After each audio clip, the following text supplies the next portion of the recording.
காஞ்சிபுரத்துல பல்லவ ராஜா ஒரு கோவில் கட்டினார், கைலாசநாதர் கோவில். அதுக்கு கும்பாபிஷேகம் பண்றதுக்கு ஒரு நாள் குறிப்பிட்டு அதுக்கு வேண்டிய ஏற்பாடுகள்லாம் பண்ணினார். முதல் காரியமா கடவுளை வேண்டிக்கிட்டார், நீங்க இந்த கும்பாபிஷேகத்துக்கு நேர்ல வந்து கலந்துக்கணும்னார். கடவுள் அந்த ராஜா கனவுல வந்தார். நீ கும்பாபிஷேகம் வச்சிருக்கிற அதே நாள்ல அதே நேரத்துல எனக்கு இன்னொரு ஊர்ல ஒரு கும்பாபிஷேகம் இருக்குது, அதுக்கு போக வேண்டியிருக்கு. அதாவது திருநின்ற ஊர்ல என்னுடைய பக்தர் ஒருத்தர், அவரும் ஒரு கோயில் கட்டி கும்பாபிஷேகம் செய்யறார், நான் அதுக்கு போக வேண்டியிருக்கு, அதனால உன்னுடைய தேதியை நீ மாத்தி வச்சுக்கோ அப்படின்னார். கடவுள் தான் எங்கேயும் இருக்கிறவராச்சே, அவர் நினைச்சா ரெண்டு இடத்துலயும் இருந்து கோயில் கும்பாபிஷேகத்தை நடத்த முடியாதா? ஏன் அப்படி செய்யல? அது ஒரு முக்கியமான காரணத்துக்காகத்தான். திருநின்ற ஊர்ல இருந்த பூசலாருங்கிற அந்த அடியாரின் பெருமையை இந்த உலகத்துக்கு எடுத்து காட்டணுங்கிறதுக்காகத்தான் கடவுள் அந்த ராஜா கிட்ட அப்படி சொன்னார். சரி, அந்த அடியார் அப்படி என்னதான் பெருசா கோயில் கட்டி விட்டார்? ராஜா கட்டின கோயிலை விட பெருசா. அவர் கட்டினது கருங்கல்லாலேயோ மண்ணாலேயோ மரத்தாலேயோ இல்ல. அவர் கட்டின கோயில் வேற மாதிரி. அது மனசால கட்டின கோயில், மனசுக்குள்ள இருக்கிற கோவில், மனக்கோவில். அந்த அடியார் தன்னோட மனசுக்குள்ள மாசக்கணக்கா ஒவ்வொரு கல்லா சேர்த்து கட்டின கோவில். இந்த விஷயம் ராஜாவுக்கு தெரியாது. அவர் என்ன நினைச்சுட்டாரு, அது நாம கட்டின கற்கோயிலை விட ரொம்ப பெருசா இருக்கும் போல இருக்கு அப்படின்னு நினைச்சுட்டாரு. சரி, அப்பேற்பட்ட அந்த கோயிலை தரிசனம் பண்ணிவிட்டு வருவோம் அப்படின்னு நினைச்சு ராஜா திருநின்ற ஊருக்கு போறார். அங்க போய் பார்த்தா கோயிலையும் காணும், ஒன்னையும் காணும். கடைசியில பூசலார் கட்டின மனக்கோவில் தான் அதுங்கிறத அவர் புரிஞ்சுக்கிறார். உடனே அந்த அடியாரின் காலில் விழுந்து வணங்குறார். அவரோ, இது மனசால முயன்ற கோவில், இதுக்கு இத்தனை பெருமையா அப்படின்னு ஆச்சரியப்படுறார். இதுல ஆச்சரியப்படுறதுக்கு ஒண்ணும் இல்ல. ஆண்டவன் விரும்புறது அகபக்தியை தவிர புற தோற்றங்களே அல்ல. இத நாம புரிஞ்சுக்கிட்டோம்னா நமக்குள்ள எந்த வேறுபாடுகளும் வர்றதுக்கு வழியே இல்லை. இன்னொரு ராஜா இருந்தார். அவரு ஆண்டவனுக்கு படைக்கிறதுக்காக ஒரு தார் நல்ல செவ்வாழை பழமா எடுத்துக்கிட்டு போகணும்னு நினைச்சார். அதனால முத நாளே அதை வாங்கிட்டு வர சொன்னார் வேலைக்காரங்கிட்ட. வேலைக்காரன் போனா கடத்தெருவுல ஒரு தார் பழம் வாங்கினா, வர்ற வழியில அவன் குடிசை அப்படியே எட்டி பார்த்துட்டு போவோமேன்னு நினைச்சான். போனான். அங்க இவனோட குழந்தை பாவம் பசியால கத்திக்கிட்டு இருக்கு. இவன் பார்த்தான், இவ்வளவு பெரிய தாரில் ஒரு 2 பழம் எடுத்தா தெரியவா போகுது அப்படின்னு நினைச்சு ஒரு 2 பழத்தை பிச்சு அந்த குழந்தைகிட்ட கொடுத்தான். அதை வாங்கி வயிறார சாப்பிட்டது, பசி அடங்குச்சு, விளையாட போயிட்டுது. இவன் அதுக்கப்புறம் வாழைப்பழத்தை எடுத்துக்கிட்டு அரண்மனைக்கு வந்தான். 2 பழம் பிச்சிருக்கிறது ராஜாவுக்கு தெரிஞ்சு போச்சு. இவன் உண்மையை சொல்லிவிட்டான். உடனே ராஜா, கடவுளுக்கு படைக்க வேண்டிய பொருளை குழந்தை எச்சில் பண்ண விட்டுருக்கியே அப்படின்னு சொல்லி அவனை கட்டி வச்சு சாட்டையால் அடிச்சார் பாவம். மறுநாள் பழத்தை கோயிலுக்கு எடுத்துட்டு போனார். கடவுள் முன்னாடி வச்சார். கடவுள் கண்ணை திறந்து பார்த்தார், பழம்லாம் அழுகி இருக்குது. என்ன இது அழுகி போன பழம் அப்படின்னார். ராஜா முழிச்சார். நல்லா தானே இருந்தது அப்படின்னு நினைச்சார். அப்போ கடவுள் அந்த ராஜா கிட்ட சொன்னாராம், இத பாருப்பா, இந்த தாரில் 2 பழம் தான் நல்ல பழம், அந்த 2 பழங்களையும் நேத்துக்கே நான் சாப்பிட்டுட்டேன் அப்படின்னாராம். அப்பதான் ராஜாவுக்கு புரிஞ்சுது, ஏழை குழந்தையின் பசியை தீர்க்கறதுக்காக உதவுன அந்த 2 பழம் தான் இறைவன் சாப்பிட்ட பழம்னு. இறைவன் இருக்கிற இடம் எது? இதுதான். இமயமலை அடிவாரத்துல ஒரு மடம். அங்க ஒரு சன்னியாசி இருந்தார். அவர்கிட்ட ஒருத்தர் வந்தார். சுவாமி, ஆசைய உதற நினைக்கிறேன், முடியல, ஊட்டிக்கிட்டே வருது அப்படின்னாராம். இப்படி உட்கார, ஒரு கதை சொல்றேன் அப்படின்னு சொல்லி அவர் சொல்ல ஆரம்பிச்சாராம். அவர் சொன்ன கதை என்னன்னா, ஒரு ஊர்ல ஒரு ஆள் இருந்தான். அவன் பேரு குப்புசாமி. அவன்கிட்ட எப்பவும் ஒரு பழைய தொப்பி இருக்கும், விடவே மாட்டான். அதனால அவனை எல்லாரும் தொப்பி சாமி அப்படின்னு தான் கூப்பிடுறது வழக்கம். ஒரு புது தொப்பி வாங்கிக்கப்படாதாப்பா அப்படின்னு நண்பர்கள்லாம் சொல்லி பார்த்தாங்க. பணத்துக்கு எங்க போவேன் அப்படின்னு விட்டானா. பணம் வச்சிருக்கான், செலவு பண்ண மனசு வரல, மகா கஞ்சன். பழைய பாட்டில்கள்லாம் வாங்கி வித்துக்கிட்டு இருந்தான். அப்படி ஒரு தடவை பழைய கண்ணாடி சாமான்களை ஏலத்தில் எடுத்தப்போ அதுல ஒரு அருமையான சென்ட் பாட்டில் கிடைச்சது. உடனே ஒரு ஐடியா பண்ணான். அந்த சென்ட்டை சின்ன சின்ன பாட்டில்கள்ல அடைச்சி ஜன்னல் ஓரமா அடுக்கி வச்சுட்டான். அதை வித்தா நிறைய பணம் கிடைக்குமே, அதனால. இதுக்கு இடையில ஒரு நாள் அவன் அப்படியே உட்காந்துருந்தான். அந்த நேரம் நண்பன் வந்தான். ஏண்டா, உன் பழைய தொப்பியை மாத்தப்படாதா, ஊர்ல எல்லாரும் கேலி பேசுறாங்களே உன்னை தொப்பி சாமின்னு அப்படின்னு சொல்லி கேட்டிருக்கான். இந்த சென்ட் பாட்டில் வித்ததும் பணம் வரும், அதுக்கப்புறம் பார்க்கலாம் அப்படின்னு நானா இவன். சரி வா, நீச்சல் குளத்துக்கு போயிட்டு வருவோம் அப்படின்னு கூப்பிட்டுருக்கான் நண்பன். 2 பேரும் போனாங்க. அதே நேரம் அந்த ஊர் நீதிபதியும் அங்க குளிக்க வந்தாராம். அவர்கிட்ட இருந்தது விலை வசந்த ஒரு புது தொப்பி. அதை அங்க இருந்த ஸ்டாண்ட்ல மாட்டிவிட்டு குளிக்க போனார். இதுக்கிடையில குப்புசாமி குளிச்சுட்டு வந்தான். அவனுடைய பழைய தொப்பியை காணல. அந்த புது தொப்பியை பார்த்தா இது நண்பனுடைய வேலை தான் அப்படிங்கறதாக புரிஞ்சுக்கிட்டு அதை எடுத்து மாட்டிட்டு வந்துட்டான். நீதிபதி குளிச்சுட்டு வந்து பாக்குறாரு, தொப்பியை காணும். போலீஸ்ல புகார் கொடுத்தார். அவங்க வந்து தேடினாங்க. ஒரு மூலையில பழைய தொப்பி கிடைச்சது. அடடா, இது நம்ம குப்புசாமியோட தொப்பி இல்லையா அப்படின்னு நானா ஒருத்தன். உடனே அவன் வீட்டுக்கு தேடிட்டு போயிருக்காங்க. அங்க போய் பார்த்தா புது தொப்பி அங்க இருக்குது. உடனே அவனுக்கு 1000 ரூபாய் அபராதம் போட்டாங்களாம். அவன் பணத்தை கட்டிவிட்டு ரொம்ப எரிச்சலோட வீட்டுக்கு வந்தான். பழைய தொப்பி கண்ணுல பட்டது. மறுபடியும் உன்னாலதானே எனக்கு 1000 ரூபாய் நஷ்டம் அப்படின்னு சொல்லி அதை எடுத்துக்கிட்டு அப்படி போயிருக்கான். அந்த ஊர் குளத்துல வீசி எரிஞ்சுட்டு வந்துட்டான். அது மீன் பிடிக்கிற ஒருத்தன் கையில சிக்கிச்சு. அவன் வர்ற வழியில அதை எடுத்து வேகமா வீசி எறிஞ்சான். அது நேரா குப்புசாமி வீட்டு ஜன்னல் வழியா உள்ள வந்து இந்த சென்ட்டு பாட்டில்கள் மேல விழுந்து எல்லாம் உடஞ்சி நொறுங்கி போச்சு. குப்புசாமி பார்த்தான். தோட்டத்துல ஆழமா ஒரு குழியை வெட்டினான். அந்த தொப்பியை போட்டான், மூடிவிட்டான். இதை அடுத்த வீட்டுக்காரன் பார்த்தான். ஏதோ புதையல் தான் வச்சிருக்கான் போல இருக்குன்னு நினைச்சான். போலீஸ்ல போய் புகார் கொடுத்துட்டான். மறுபடியும் போலீஸ் குழியை தோண்டினாங்க. பழைய தொப்பி மறுபடியும் வெளியில வந்தது. எல்லாரும் சிரிக்கிறாங்க. அன்னைக்கு ராத்திரியே அந்த தொப்பியை எடுத்துக்கிட்டு நேரா புறப்பட்டான். ஒரு கல்லுல அதை சேர்த்து கட்டி குடிநீர் தொட்டி இருக்கும்ல, அதுல போட்டுட்டு வந்துட்டான். இனிமே என்ன பண்ணும் பாப்போம்னு.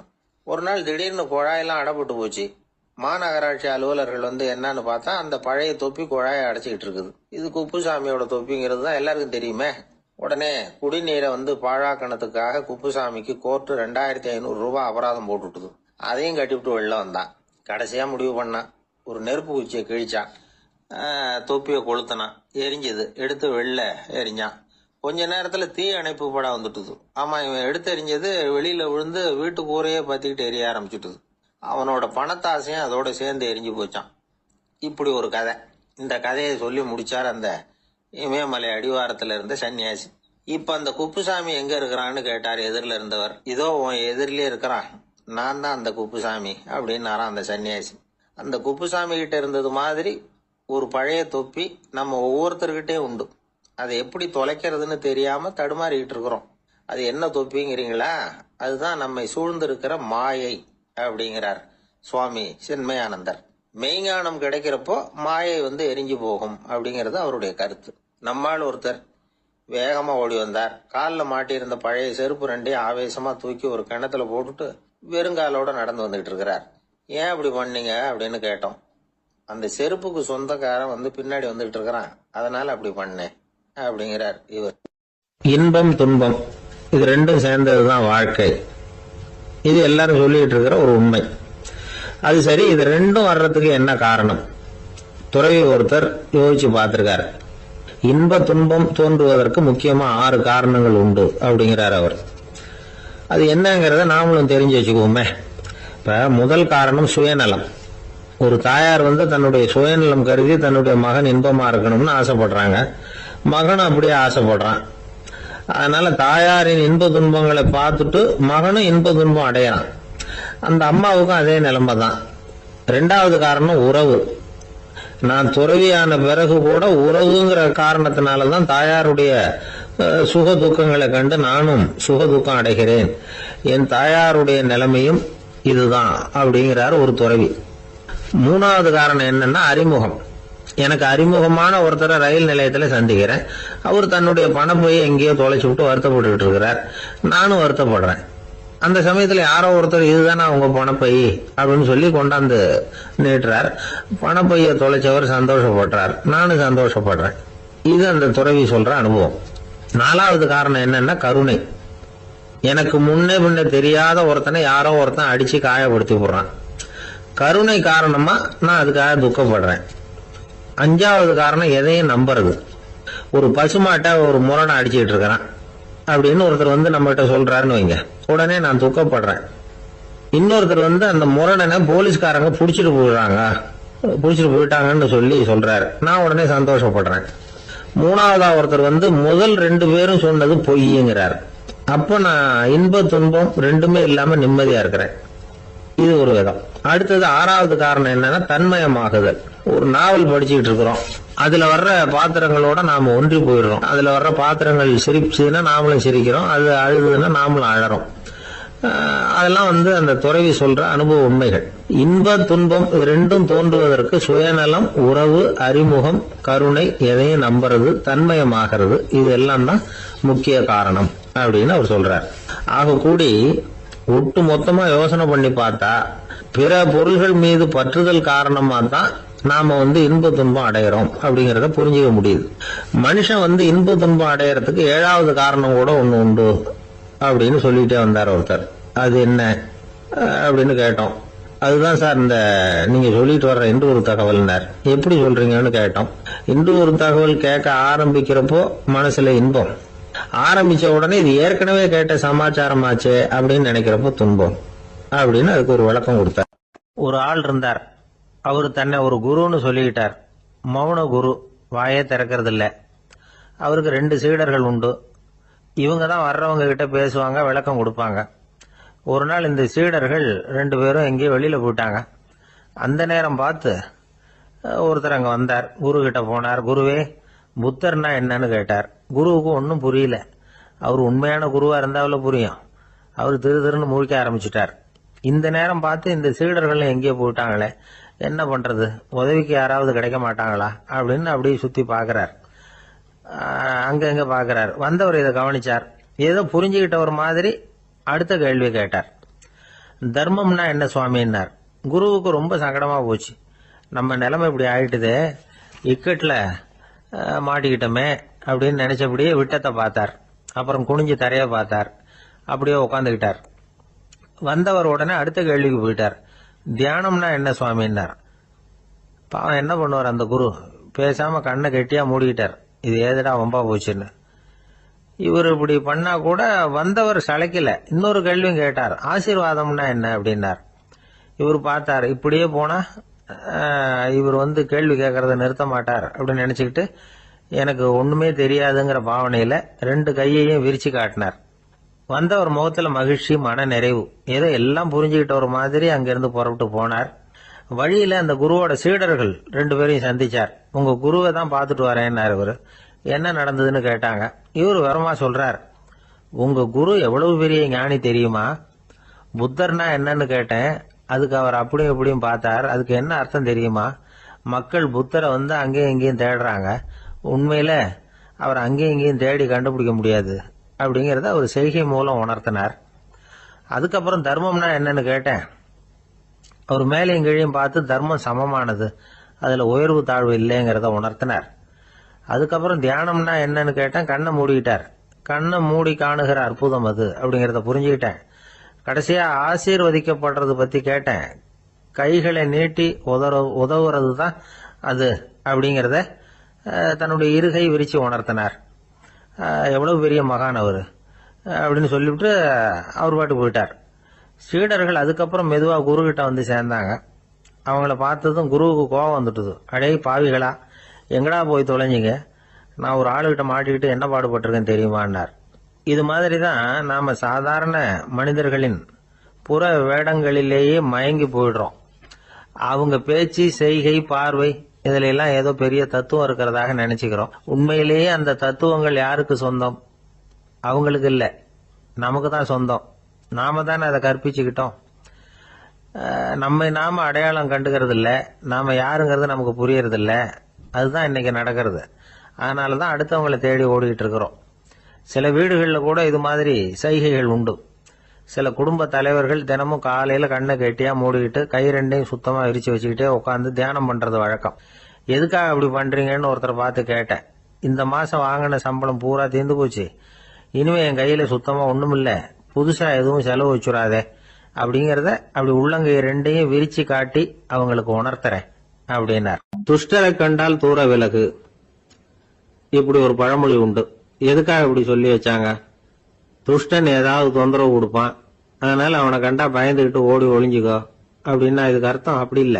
ஒரு துஷ்டன் கிட்ட நெருங்கி போறோம்னு வச்சுக்கோங்க, அவன் நமக்கு கெடுதலான ஆலோசனைகள் எதையும் சொல்லலாம், அல்லது அவன் தீய உணர்வுகள் உள்ளவனா இருக்கலாம், அல்லது தீய செயல்கள் செய்யக்கூடியவனா இருக்கலாம், அல்லது தீய நட்புனால அவன் ஏற்கனவே கெட்டு போனவனா கூட இருக்கலாம்.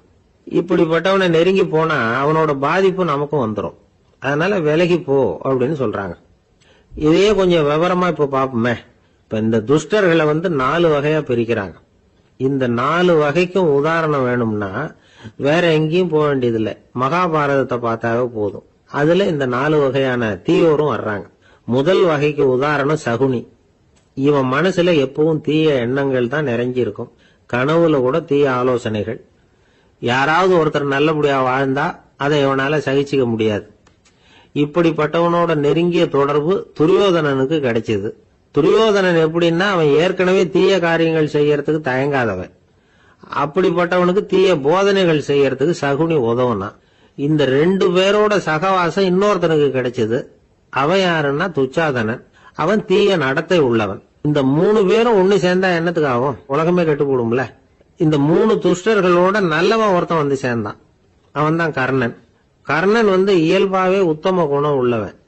அவன் நல்லவங்களோட சேராம இப்படிப்பட்ட கெட்டவங்க கிட்ட நட்பு வச்சுக்கிட்டான். அதனால அவனும் தீய செயல்கள்ல ஈடுபடுறது மாதிரி ஆயிடுது. துரியோதனனுடைய நண்பனா அவனுடைய ஆதரவுல வளர்ந்ததுனால அவனுக்கு துணையா இருக்க வேண்டி இருக்குது அப்படின்னா. நட்பு உரிமையினால உதவி புரிய வேண்டியது சரிதான், அது தப்புன்னு சொல்ல முடியாது. இருந்தாலும் தீய செயல்களுக்கு உதவி செய்யறது சரியில்லை. புத்தி பலம் புஜ பலம் எல்லாம் இருந்தா கூட தெய்வ பலம் இல்லைன்னா ஜெயிக்க முடியாது. கர்ணன் மகா வீரன். இருந்தாலும் கடைசியில் அவன் கதி என்னாச்சு? அவங்ககிட்ட எல்லா நல்ல குணங்களும் இருந்தது. இருந்தாலும் ஏன் இப்படி ஆச்சு? தீயவர்களுடைய சேர்க்கை தான் காரணம். அவங்களோட சேர்ந்ததுனால இவனையும் அப்படியே நினைக்க ஆரம்பிச்சுட்டாங்கல்ல. 4 வகை துஷ்டர்கள்ல இவனும் ஒரு வகை அப்படின்னு சொல்ல ஆரம்பிச்சுட்டாங்க. அதாவது தீய ஆலோசனைக்கு சகுனி, தீய உணர்வுகளுக்கு துரியோதனன், தீய செய்கைக்கு துச்சாதனன், தீய நட்புக்கு கர்ணன். இப்படி உதாரணமாயிட்டான். அதனாலதான் துஷ்டரை கண்டால் தூர விலகு அப்படின்னு சொன்னாங்க. அது புராண காலம். இப்பெல்லாம் நிலைமை கொஞ்சம் வேற விதமா இருக்குது. அன்னைக்கு ஒரு நாள் அப்படிதான் ஒரு காட்டு பாதையில யாரோ ஒருத்தர் அடிபட்டு கிடந்தார். யாரோ ஒரு துஷ்டன் அவனை அடிச்சு போட்டுட்டு போயிட்டான் போல இருக்கு. அந்த வழியா போன ஒருத்தர் பரிதாபப்பட்டு அவனை போய் தூக்கினார். ஆறுதல் சொன்னார், இத பாருங்க, இந்த வழியா எப்பவும் தனியா வரக்கூடாது.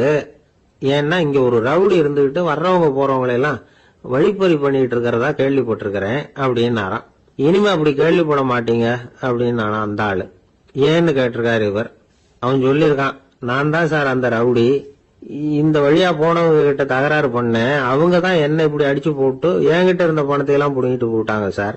காலம் ரொம்ப கெட்டு போச்சு அப்படின்னு நானா ரொம்ப பரிதாபமா. ஒருத்தன் வேகமா ஓடி வந்தான்.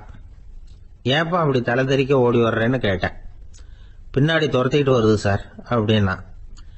ஏதாவது நாய் துரத்திக்கிட்டு வருது போல இருக்கு அப்படின்னு நினைச்சு அவனுக்கு பின்னாடி பாக்குறேன். கண்ணுக்கு எட்டின தூரம் வரைக்கும் எதுவுமே தெரியல. ஏன்பா எதுவும் உன்னை துரத்துறது மாதிரி தெரியலையே என்ன? நல்லா பாருங்க சார் அப்படின்னா. பார்த்துட்டு தான் சொல்றேன் என்ன. இதோ பாருங்க சார், இதுதான் என்ன துரத்துது அப்படின்னு அவன் காட்டுறான். அவன் சுட்டி காட்டின இடத்துல பார்த்தா அங்க அவனுடைய நிழல் தான் தெரியுது. என்னப்பா சொல்ற அப்படின்னு சொல்லி அவனை சந்தேகமா பார்த்தேன். அதுக்கப்புறம் தான் அவன் விவரமா பேசினான். சார், எனக்கு என் நிழலை கண்டா பிடிக்கிறது இல்ல. எப்ப பார்த்தாலும் இது என்னையே பின்தொடர்ந்து வந்துகிட்டு இருக்குது. இதை என்னால சகிக்கவே முடியல. இதை என்கிட்ட இருந்து பிரிக்கிறதுக்கு எவ்வளவோ முயற்சிகள்லாம் பண்ணி பார்த்துட்டேன், முடியலன்னா. அப்படி என்னென்ன முயற்சிகள் பண்ணினேன் அப்படின்னு கேட்டேன். அவன் என்னென்ன செஞ்சாங்கிறத விவரமா சொன்னான். அவன் என்ன பண்ணிருக்கிறான், ஒரு பெரிய குழியை தோண்டி அதுல தன்னுடைய நிழலை புதைச்சிருவோம் அப்படின்னு முடிவு பண்ணிட்டு மண்வெட்டி எடுத்துக்கிட்டு தோட்டத்து பக்கம் போயிருக்கான். ஆழமா ஒரு குழியை தோண்டி இருக்கான். குனிஞ்சு பாக்குறான். அந்த குழிக்குள்ள தன்னுடைய நிழல் தெரியுது. ஆஹா, இதுதான் சமயம், நிழல் இப்ப குழிக்குள்ள இருக்கு, மண்ணை போட்டு மூடி போடலாம் அப்படின்னு நினைச்சுக்கிட்டு கொஞ்சம் மண்ணை அள்ளி போட்டான். பார்த்தா இப்ப அந்த நிழல் அந்த மண்ணுக்கு மேல நிக்குது. இது ஏதுடா வம்பா போச்சு அப்படின்னு அவசரமா மண்ணை வாரி போட்டு மூடி பாக்குறான். குழி பூராவும் மூடி விட்டு பாக்குறான். மறுபடியும் நிழல் மேல உட்காந்துட்டு இருக்குது. சரி, இத குழியில புதைக்க முடியாது அப்படின்னு முடிவு பண்ணிட்டு இதை இங்கேயே இப்படியே விட்டுட்டு ஒரே ஓட்டமா ஓடி போடுவோம் அப்படின்னு நினைச்சு எடுத்தான் ஓட்டம். அது காலை நேரம். இவன் மேற்க நோக்கி ஓடிட்டு இருக்கிறான். ஓடி ஓடி பாக்குறான், நிழல் இவனை விட வேகமா இவனுக்கு முன்னாடி ஓடிட்டு இருக்கு. சரி, திரும்பி ஓடி பார்ப்போம் அப்படின்னு நினைச்சுக்கிட்டு அப்படியே சடார்னு திரும்பி ஓட ஆரம்பிச்சான். பார்த்தான், அப்பாடா நிழலை காணல. கொஞ்ச தூரம் ஓடி ஒரு இடத்துல நின்னு அப்படியே சாவகாசமா திரும்பி பாக்குறான். பின்னாடி நின்றுட்டு இருக்குது நிழல். இப்படி ஓடி வந்துதான் இங்க நம்ம முன்னாடி நின்று தன்னுடைய அவஸ்தையை சொல்லிட்டு இருக்கிறான். இந்த நிழலை துரத்துறது அல்லது வெட்டி விடுறது, இதுக்கு ஏதாவது வழி இருக்கா சொல்லுங்க சார் அப்படிங்கிறான். நமக்கு ஒன்றும் புரியல. அந்த நேரம் பார்த்து ஒரு பெரியவர் வந்தார். அவர்கிட்ட யோசனை கேட்டோம், என்ன செய்யலாம்னு. அவர் சொன்னார், இந்த பாருப்பா, நீ அங்கேயும் எங்கேயும் ஓடாத, அப்படியே கீழே படுத்துக்கொண்டார். அது நல்ல உச்சி வேலை. அவன் அப்படியே கீழே படுத்துக்கிட்டான். இப்போ அப்படி இப்படின்னு திரும்பி பார்க்கறான், நிழலை காணல. அவன் இப்போதான் நிம்மதியா இருந்தான். இப்ப அந்த பெரியவர் சொன்னார், எல்லா மனிதர்களுமே இப்படிதான் ஓடிட்டு இருக்கிறாங்க. நான் எனது அப்படிங்கிற ஆணவம் தான் அவங்கள துரத்திக்கிட்டு இருக்கு. அதை விட்டுட்டு ஓடணும்னு நினைச்சாலும் அது முன்னாடி வந்து நிக்குது. பரம்பொருளை நோக்கி ஓடுறப்போ இந்த ஆணவம் பின்னாடி வந்துடுது. பரிபூர்ண சரணாகதிங்கிற நிலையில அது முழுசுமா மறைஞ்சுடுது. தன்னை உணர்கிற வேலை அது. அந்த நேரம் மனிதனுக்கு விடுதலை உணர்வு ஏற்படுகிற நேரம் அது. அப்படிப்பட்ட சுதந்திர மனிதர்களாக எல்லாரும் மாறி போயிட்டாங்கன்னா இந்த உலகமே இன்பமயம் அப்படின்னு ஒரு விளக்கம் கொடுத்தார் பெரியவர். நம்மால் ஒருத்தர் வேகமா ஓடி வந்துகிட்டு இருந்தான். ஏன்டா அப்படி ஓடி வர்ற அப்படின்னு கேட்டார் எதிரில் வந்தவர். ஆசை துரத்துது, அதுதான் ஓடி வர்றேன்னா. உனக்கு என்ன ஆசைன்னு கேட்டார். எனக்கு ஒன்றும் ஆசை இல்லைங்க, என்னை எப்படியாவது பிடிச்சுடணும்னு போலீஸ்காரங்களுக்கு ஆசை. அந்த ஆசை இப்ப என்னை துரத்தி பின்னாடி வந்துகிட்டு இருக்குது. அதுதான் தப்பிச்சு வந்துகிட்டு இருக்கிறேன். குறுக்க நிக்காதீங்க சார், வழியை விடுங்க அப்படின்னு சொல்லிவிட்டு வேகமா ஓடி மறைஞ்சான். ஊர்ல ஒரு மன்னன் இருந்தான், கொடுங்கோல் மன்னன்.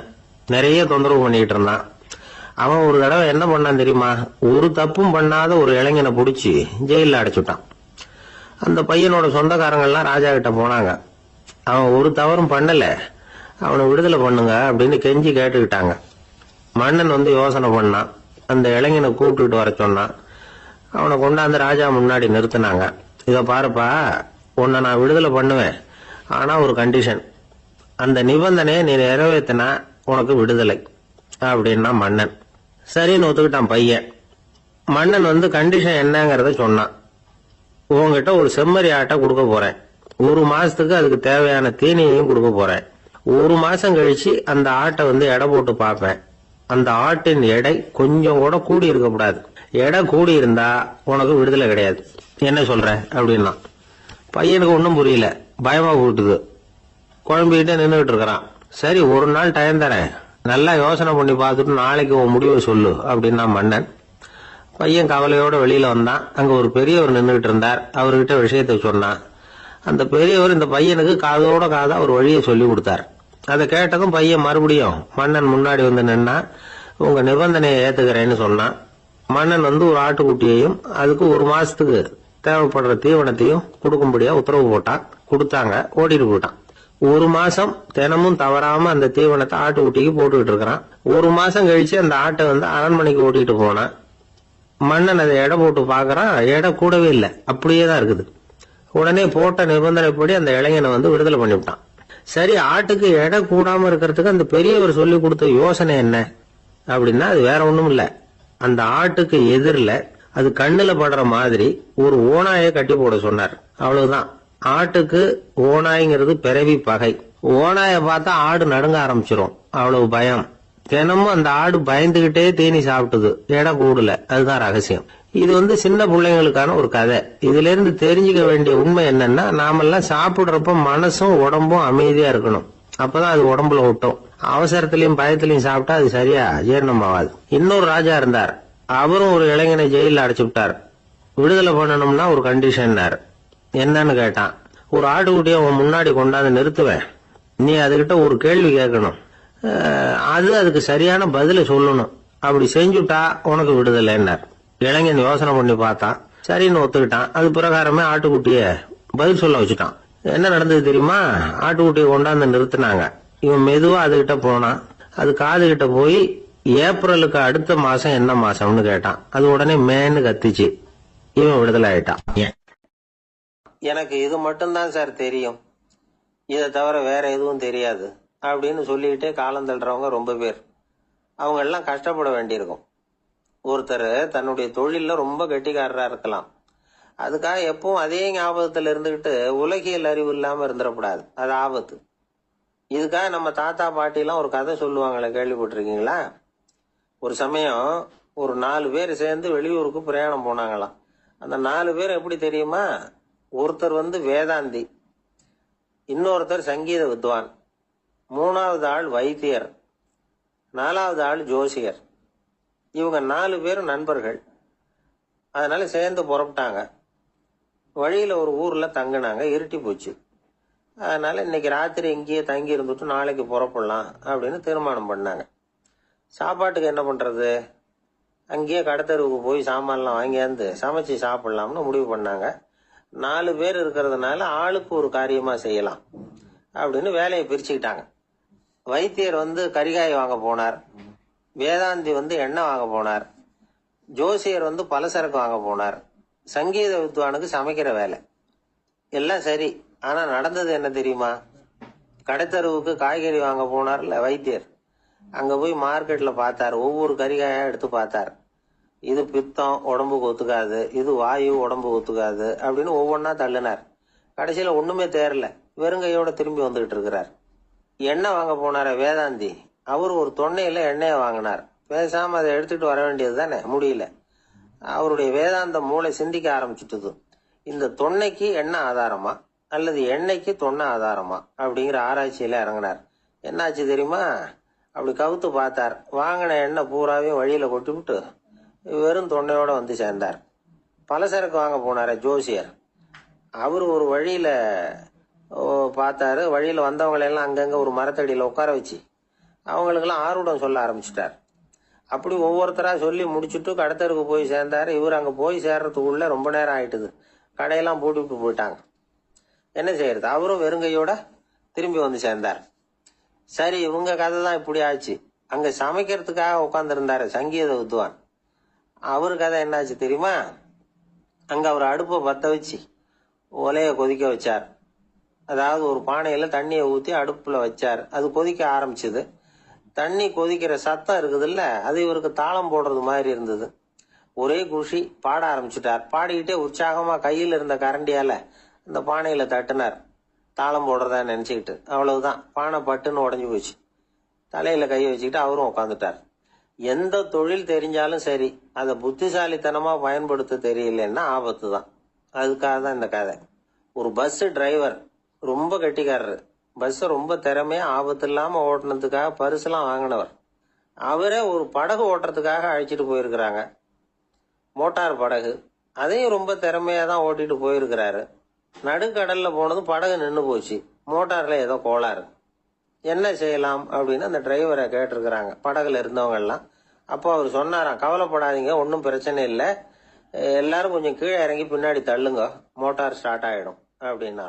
வயிறு பசிக்குதேங்கிறது சிலரோட கவலை, வயிறு பசிக்க மாட்டேங்குதே அப்படிங்கிறது சில பேரோட கவலை. 2 விதமான கவலைக்கும் வயிறு தான் காரணமா இருக்குது. வயிறு பசிச்சதுன்னா அது இயற்கை, வயிறு பசிக்கலைன்னா அது வியாதி. ஆனா பசியையும் நாம பசிப்பிணி அப்படின்னு தான் சொல்லுவோம். என்ன காரணம்? வியாதியை போக்க வேண்டியது எவ்வளவு முக்கியமோ அதை விட முக்கியம் பசியை போக்க வேண்டியது. ஒரு சமுதாயத்துல பசிப்பிணியே இருக்கக்கூடாது, அதுதான் நல்ல சமுதாயம். பசியை போக்கணும்னா சாப்பாடு போடணும், பசியின்மையை போகணும்னா வைத்தியம் தான் பண்ணணும். இது சம்பந்தமா எவ்வளவோ ஆராய்ச்சிகள் நடக்குது, நிறைய மருந்து கண்டுபிடிச்சிருக்கிறாங்க. நம்ம உடம்புல பசியை தூண்டக்கூடிய பகுதி எது, இதை முதல்ல தெரிஞ்சுக்கணும் இல்லையா?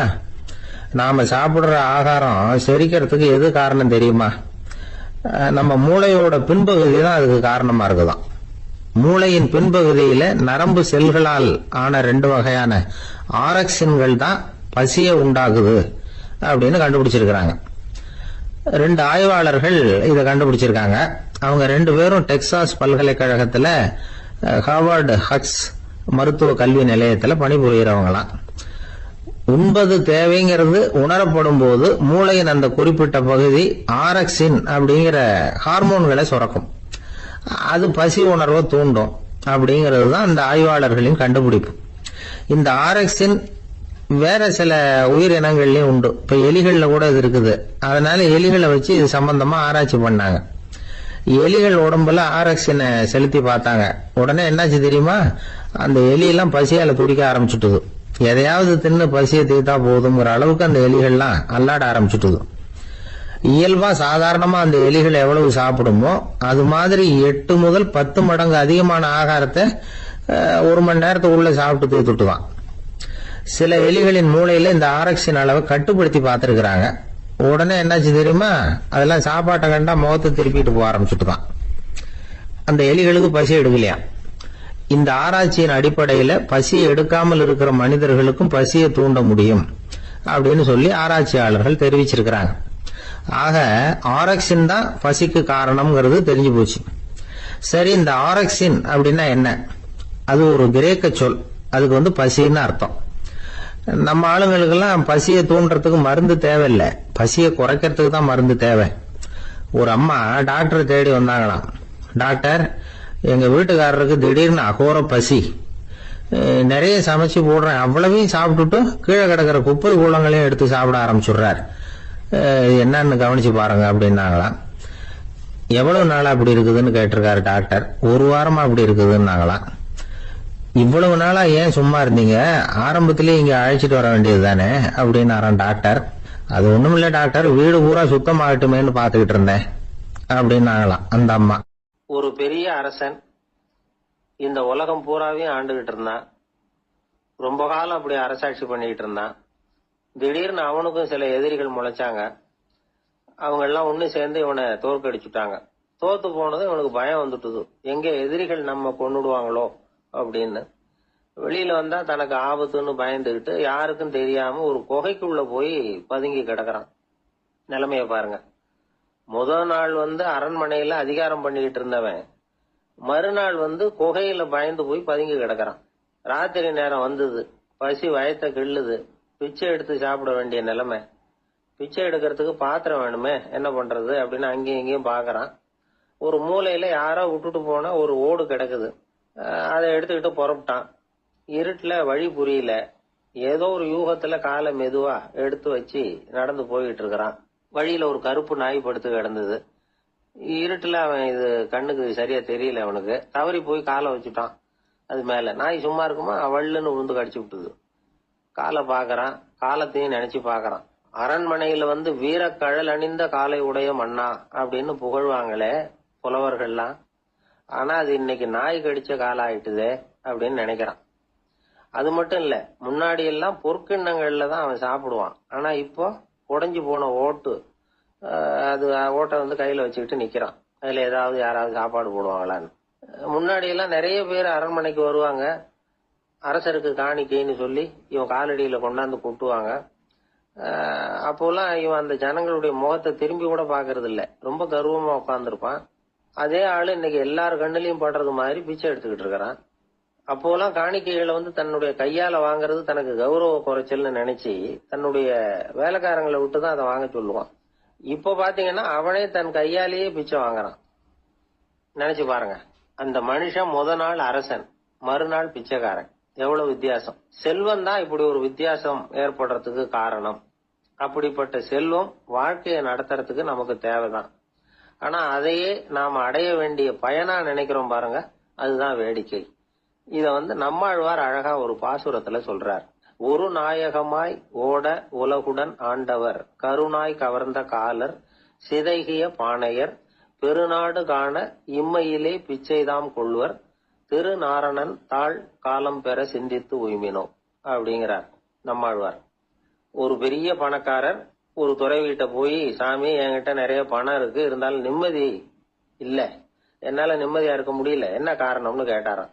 உடனே அந்த துறவி இதுக்கு நேரடியா பதில் சொல்லாம பக்கத்துல நின்றுகிட்டு இருந்த ஒரு குழந்தைய கூப்பிட்டார். அது ஓடியாந்தது. ஒரு ஆப்பிள் பழத்தை எடுத்து அது கையில கொடுத்தார். அதை வாங்கிட்டு குழந்தை சிரிச்சுது. இன்னொரு பழத்தை எடுத்து கொடுத்தார்.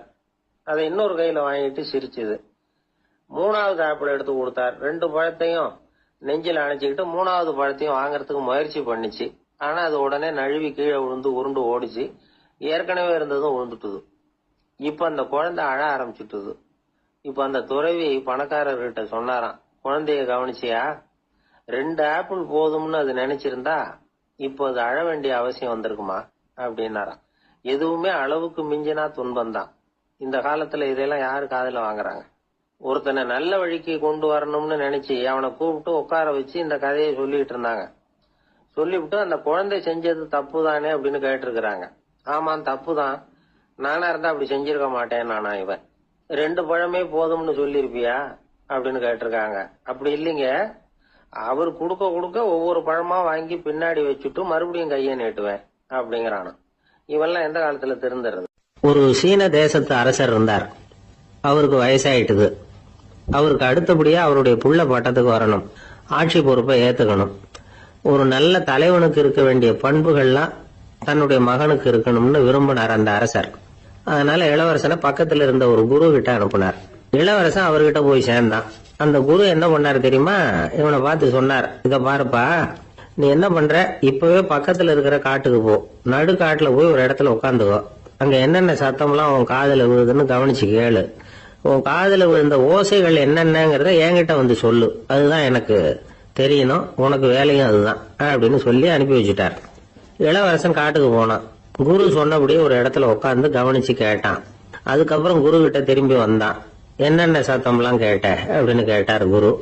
குருவே, காட்டுல நான் பறவைகள் சத்தம்லாம் கேட்டேன், மிருகங்களின் ஓசையையும் கேட்டேன், இதை தவிர இடி மின்னல் மழை இதுகளோட சத்தத்தையும் கேட்டேன் அப்படின்னா.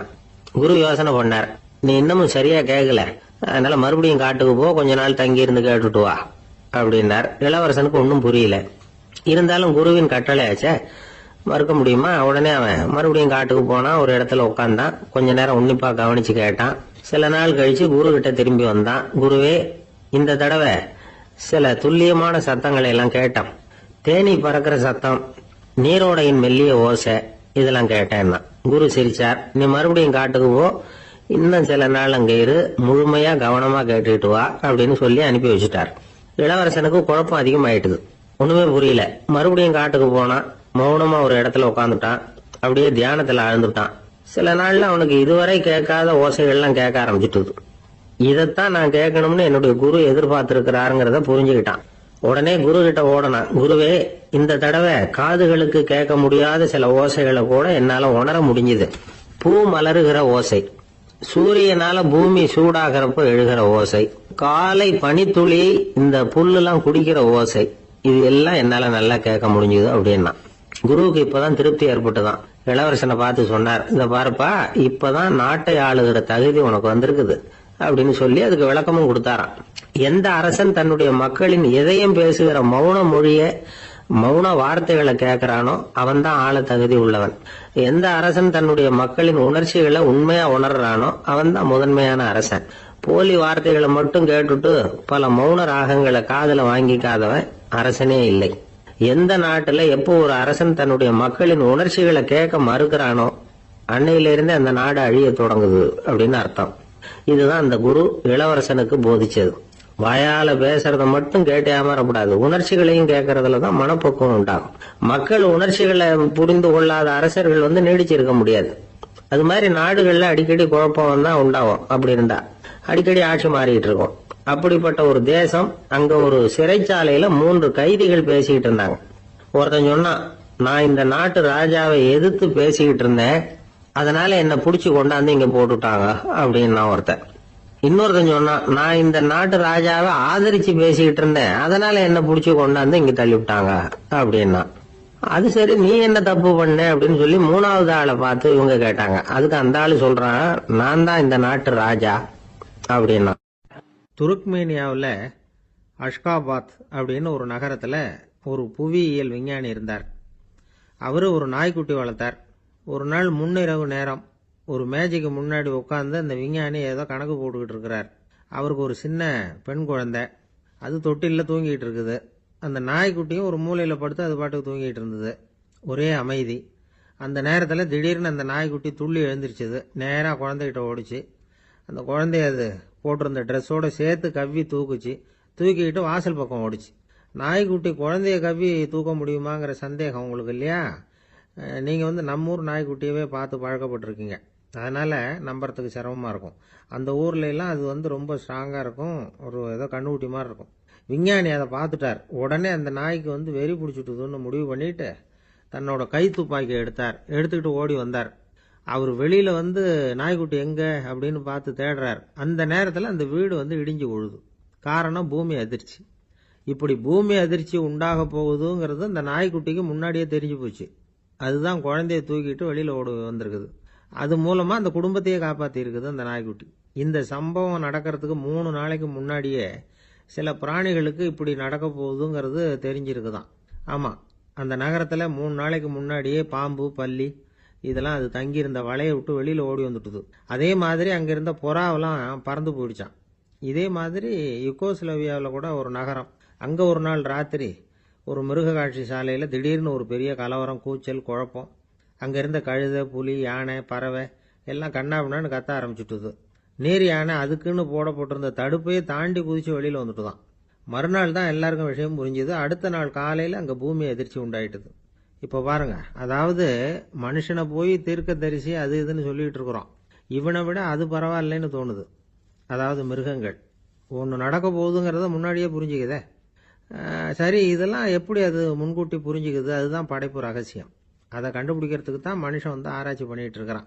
விஞ்ஞானிகளோட ஆராய்ச்சியெல்லாம் ஒரு பக்கம் இருக்கட்டும், வீட்டுக்குள்ளேயே சில ஆராய்ச்சி பண்ணி பாருங்களேன். இப்ப சில யோசனை சொல்லி அதை சோதனை பண்ணி பாருங்க அப்படின்னு ஒருத்தர் சொன்னாராம். அதாவது இப்ப மழை வருமா வராதா அப்படின்னு தெரிஞ்சுக்கணுமா, உடனே ஒரு பூனைக்குட்டி பின்னாடியே மெதுவா போய் அது என்ன செய்யுதுன்னு கவனிச்சு பார்க்கணும். பூனைக்குட்டி தன்னோட பாதத்தினால சுகத்துல வந்து அப்படி கீறிக்கிட்டு இருக்கும். அப்படி கீறினா கண்டிப்பா மழை வரும். சில சமயம் பூனைக்குட்டி அப்படியே மல்லாந்து படுத்துக்கிட்டு பாதத்தை உயர தூக்கும், அப்படியும் எப்படியும் புரளும். இப்படி செஞ்சதுன்னா அன்னைக்கும் மழை இருக்காது. அதனால முன்னாடி இருந்தது மழை வர்றதுக்கு அறிகுறி, இது மழை இல்லைங்கிறதுக்கு அறிகுறி. பறவைகள், பிராணிகள் இதுகளோட நடவடிக்கைகளை பார்த்துட்டு அதையெல்லாம் அடிப்படையாக வச்சு தான் காலநிலையை கண்டுபிடிக்கிற கருவிகளை கண்டுபிடிச்சிருக்கிறாங்க. வாத்து இருக்குல்ல, சில சமயம் தன்னோட அழகை தன்னோட இறகுகளில் அப்படியே புதைச்சிக்கும். அப்படி செஞ்சா குளிர்காலம் வரப்போகுதுன்னு அர்த்தம். பருவநிலை குளிரா மாறப்போகுதுங்கிறதுக்கு இதுதான் அறிகுறி.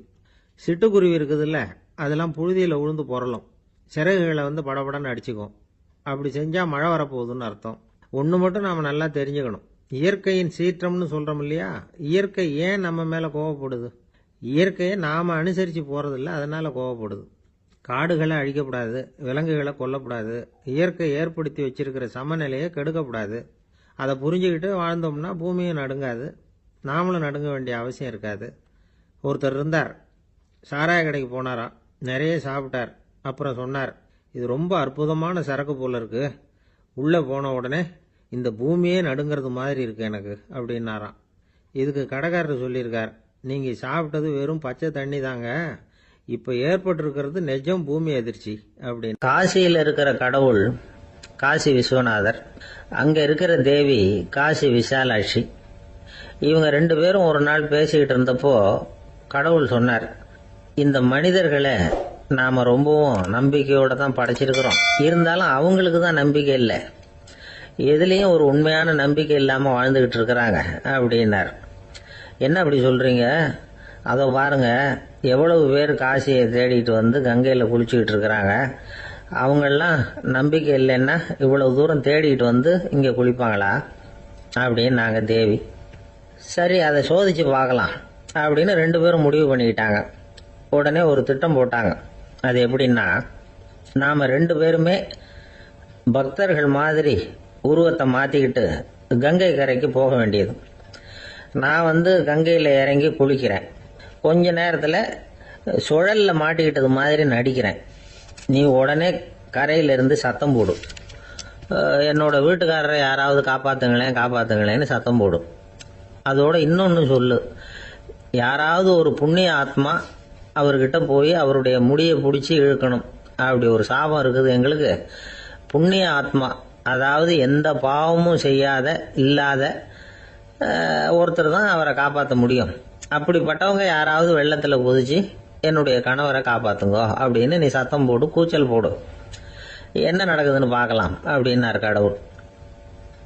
சரின்னு சொல்லி 2 பேருமா சாதாரண பக்தர்கள் மாதிரி கங்கை கரைக்கு வந்து சேர்ந்தாங்க. அவர் இறங்கி குளிச்சார். திட்டம் போட்டது மாதிரியே சுழல்ல மாட்டிக்கிட்டது மாதிரி கத்துனார்.